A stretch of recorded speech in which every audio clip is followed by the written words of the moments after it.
Mbak siapa? Nonade. Oh ya, umurnya berapa? Umurnya 13 tahun. 13 tahun. Alamatnya? Alamatnya Bekonan. Bekonan. Oh iya. Perkenalkan, saya Bidan Rina, bidan jaga pagi hari ini, Mbak D. Jadi ada yang bisa saya bantu? Ya, ini saya menstruasi hari kedua itu merasakan keputihan. Oh, Gatel. gatel. Ya. Oh, gatel. Ini hari kedua ya? Ya. Jadi nanti di sini saya akan menjelaskan tentang personal hygiene saat menstruasi, ya Mbak ya. Ya. Jadi Mbak D tahu nggak sih apa itu personal hygiene saat menstruasi? Belum tahu. Belum tahu ya. Jadi personal hygiene saat menstruasi itu adalah tindakan yang memelihara kesehatan dan memelihara alat genitalia saat menstruasi untuk menjaga kebersihannya ya, seperti itu. Nah, nanti saya akan menjelaskan faktor apa saja yang mempengaruhi perilaku personal hygiene.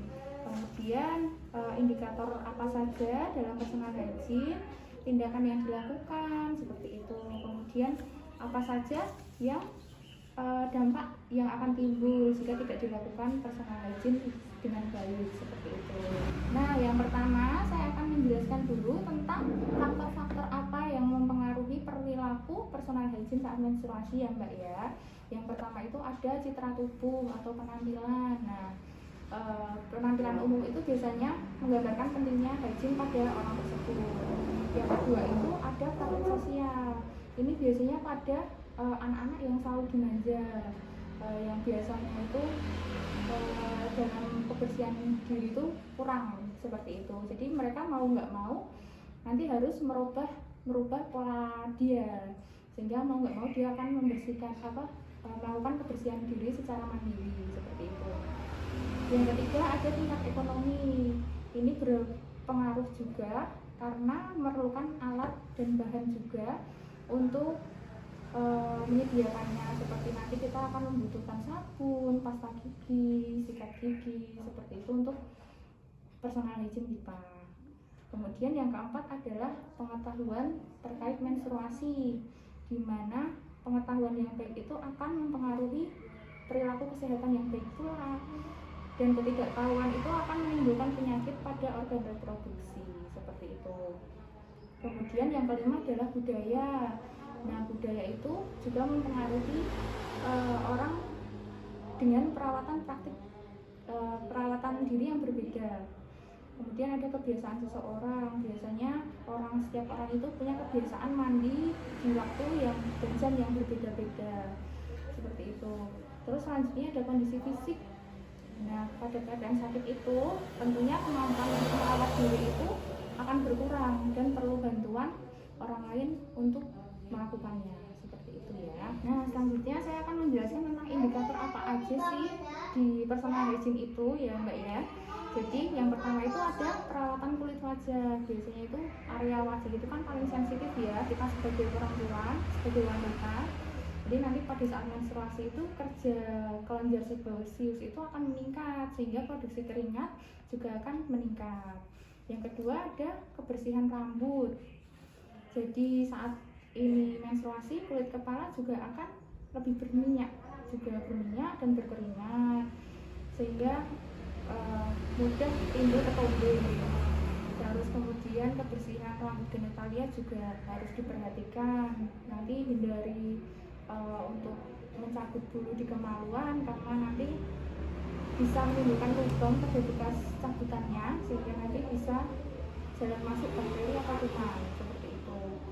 Kemudian selanjutnya ada kebersihan tubuh dan organ genital, di mana udara yang panas ini kan cenderung lembab dan berkeringat, terutama di bagian tubuh yang tertutup dan lipatan-lipatan. Nah, nanti Mbak D bisa memperhatikan kebersihannya, daerah kewanitaannya dengan membasuh air, dengan melakukannya dengan teknik yang benar seperti itu. Kemudian ada kebersihan pakaian sehari-hari. Jadi nanti jangan lupa ganti pakaian setiap hari, terus gunakan pakaian dalam yang kering, bisa menyerap keringat. Jadi nanti bahannya dari bahan katun atau bahan kaos. Kemudian nanti jangan pakai celana dalam yang terlalu ketat karena nanti bisa menyebabkan kulit susah bernafas, bisa menyebabkan iritasi juga gitu. Terus penggunaan pembalut, nah penggunaan pembalut ini juga harus yang bersih, tidak berwarna, kemudian tidak mengandung parfum.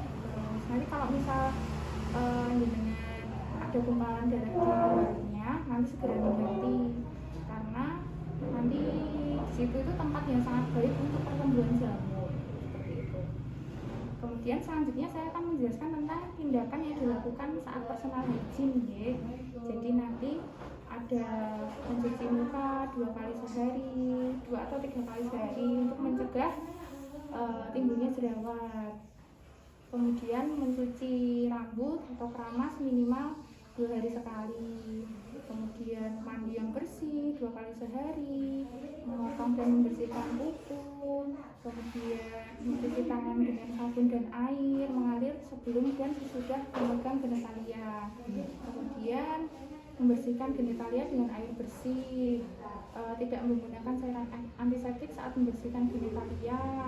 Kemudian tidak menggunakan bedak atau parfum pada daerah genitalia.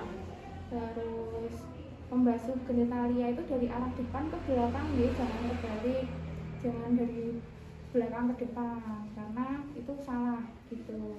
Terus nanti ganti pembalut minimal 4-5 kali sehari. Biasanya Mbak Di itu ganti pembalutnya sehari berapa kali? 3 kali. Oh 3 kali.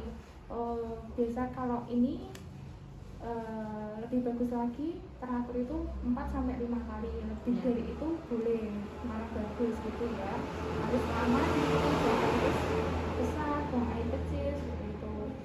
Terus nanti juga bisa mencukur, merapikan rambut kemaluan dengan dicukur itu tadi ya, nanti biar tidak gatal atau misalnya tidak nyaman gitu. Terus yang selanjutnya saya akan menjelaskan tentang dampak yang sering timbul jika personal hygiene ini tidak dilakukan. Itu ada 2, itu dampak fisik dan dampak psikososial. Kalau dampak fisik itu biasanya terjadi infeksi pada alat reproduksi, kanker leher rahim, keputihan seperti Mbak Dia. Terus jika tidak segera ditangani nanti bisa menyebabkan kemandulan, menurunkan kualitas hidup individu yang bersangkutan. Terus yang kedua itu dampak psikososial, di mana masalah sosial yang berhubungan dengan personal hygiene ini adalah gangguan kebutuhan rasa nyaman. Jadi kan rasanya nggak nyaman gitu. Terus dari apa yang saya jelaskan, gimana Mbak Di sudah paham? Sudah paham ya. Jadi kalau gitu saya akan mengulas kembali ya. Jadi saya yang akan bertanya. Jadi tadi yang menyangkut personal hygiene yang Mbak diketahui itu apa aja? Menjaga kebersihan, Ya. terus penampilan, terus